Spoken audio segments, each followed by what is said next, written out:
Welcome to part two of the continuing life story of Lieutenant Colonel Marcus D. Moreman.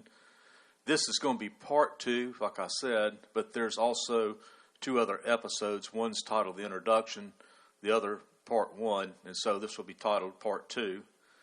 And I'm going to continue on in his own words of what he wrote in his book that he did some years back. Just prior to my team arriving to Tatsan, a special forces camp approximately 35 miles away had been overrun by the Viet Cong. 2 Americans were killed and 2 others captured. The ones that were captured were executed by the guerrillas later on. The Americans were surprised as they slept in their bunker. A Viet Cong company was allowed into their camp by a traitor who opened the gate for them on the inside. This shows the importance of security at all times, but particularly when Americans are in a camp controlled by their Vietnamese allies.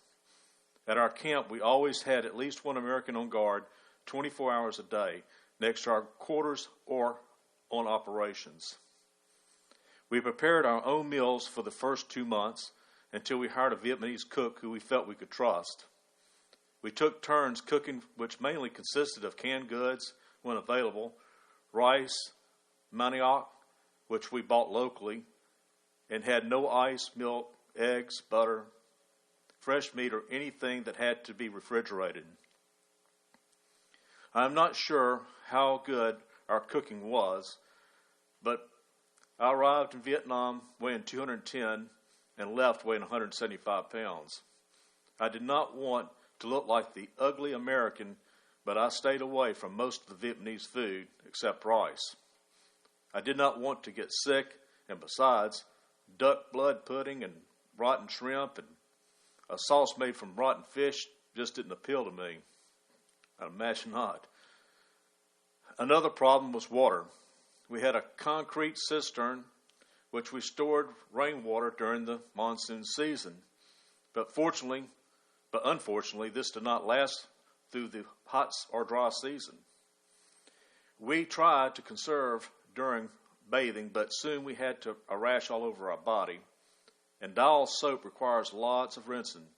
Sometimes we had to bring water in on our weekly supply flight or had to take a platoon of soldiers to get water approximately 10 miles away. The very small amount of water in the camp wells was often dirty or had a milky color. Another problem, and a major one, was the lack of communications with any other Americans.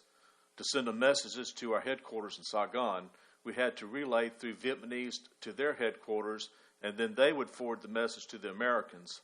I was fearful of one of these advisors getting sick or wounded in the camp, coming under a large-scale attack without direct communication to our headquarters.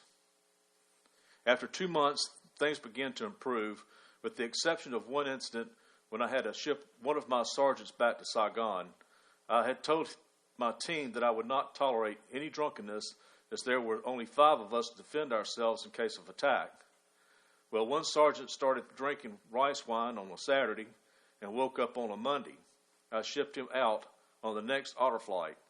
Concurrently with the sergeant departing, we received a former Special Forces medic, and also a 30-kilowatt generator, a single sideband radio on which we could conduct our headquarters, and finally 3 new captains. The captains were young and energetic and had to be cautioned that they could not win the war by themselves. One of the arrivals was an infantry officer, one a signal officer, and the other an artillery officer. The later 2 were not too pleased with performing infantry duty, but that's the way it was. I gave them several examples of how the lack of security and common sense could get them and their men killed. One example was recently a captain in another unit was riding down the road in his Jeep. When he saw a Viet Cong flag flying just off the side of the road, he instructed this Vietnamese driver to stop while he got out to get the flag as a souvenir. He promptly was shot in the head and killed.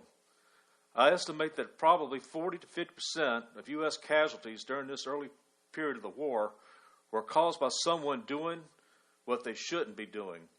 somewhere they shouldn't be, or just a plain lack of good judgment and common sense. I found out rather quickly there was just a fine line between courage and stupidity on the battlefield.